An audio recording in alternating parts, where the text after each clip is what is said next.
تحيه الناس اللي كيتبعوا الصفحه، وتحيه لكل من كيحاول يحيي تاريخ المنطقه ديالو او بلاده او الارض ديالو. هذا هو الواجب ديالنا جميعا. الجميل في هذه المنطقه هو تاريخها، والتاريخ لا زال حيا.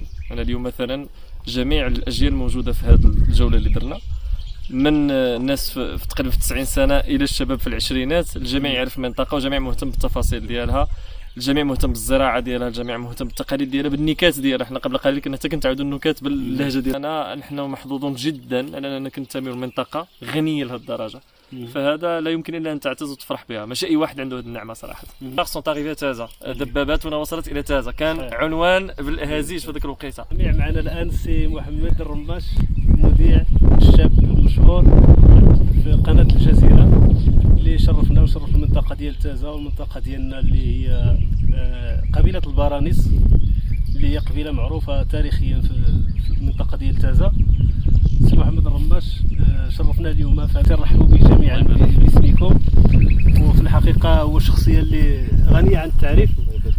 غادي نخليه معكم واحد الدقيقه ولا يتحدث لنا على العلاقه ديالو بالمنطقه والعلاقه ديالو بالتاريخ ديال المغرب عموما. صراحه انا علاقتي بالبلاد، شكرا على الترحيب، الله يبارك فيك. علاقتي بالمنطقه يعني ليس فقط من باب الاهتمام وانما من باب العائلي. انا الوالد والوالده من هذه الجبال، يعني انا تقريبا في ارضي وفي داري. وصراحه الشعور بالاضافه للعوده للارض، لان هذه الارض اللي جات من عائلتي، هناك حتى الشعور بالاعتزاز والفرحه ان الشباب ما فيهم الاستاذ، ان باقي هذا الرابط مع الارض مقدس كما عاهدناه ربما او ما حكي لنا عن اجدادنا. الجميل في هذه المنطقه هو تاريخها، والتاريخ لا زال حيا. انا اليوم مثلا جميع الاجيال موجوده في هذه الجوله اللي درنا، من الناس في تقريبا في 90 سنه الى الشباب في العشرينات. الجميع يعرف المنطقه وجميع مهتم بالتفاصيل ديالها، الجميع مهتم بالزراعه ديالها، الجميع مهتم بالتقاليد ديالها، بالنكات ديالها. احنا قبل قليل كنا حتى كنتعاودوا النكات باللهجه ديالنا البرنوسيه الجميله. فبالتالي انا اهتمامي مفروض عليا، لانني نحن محظوظون جدا اننا كننتميو لمنطقه غنيه لهذه الدرجه، فهذا لا يمكن الا ان تعتز وتفرح بها. ماشي اي واحد عنده هذه النعمه صراحه.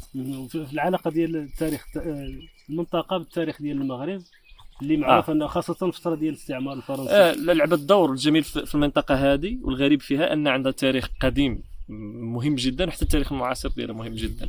فمثلا ملي كترجع لابن خلدون كتلقى الاثر ديال الدور ديال تازا او قبيله اورابا اللي عندها امتداد موجود في تازا.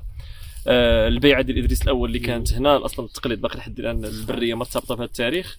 الدور ديال الامتداد حتى في الاندلس كان واحد الدور من بعض القبائل اللي جات من هنايا، وصولا الى التاريخ المعاصر اللي مرتبط بالاستعمار. وانا شخصيا بما اني عشت في فرنسا 14 عام، مهتم جدا بالارشيف العسكري الفرنسي، ووجدت اثار كنقول بعشرات الالاف من الوثائق المرتبطه ما يسمى بلا كومباين دو تازا، اي حمله تازا، اللي فيها عمليه عسكريه تعتبر من بين اهم العمليات العسكريه في الخارج، ما كنقولش في المغرب. يعني بالنسبه لفرنسا، احنا ما كنساوش ان الجنرال ليوطي زار الاسابيع طويله مدينه تازا بهدف السيطره على مدينه تازا، لان كانت كتسمى لا جونكسيون دو تازا، واحتفل يعني واحتفل بانتصار، كانوا كيعتبروا انتصار كبير. حتى كاين مقال في لو بيتي جورنال مكتوب نو شار سون طاريفي تازا، دباباتنا وصلت الى تازا، كان عنوان بالاهازيج في ذيك الوقيته.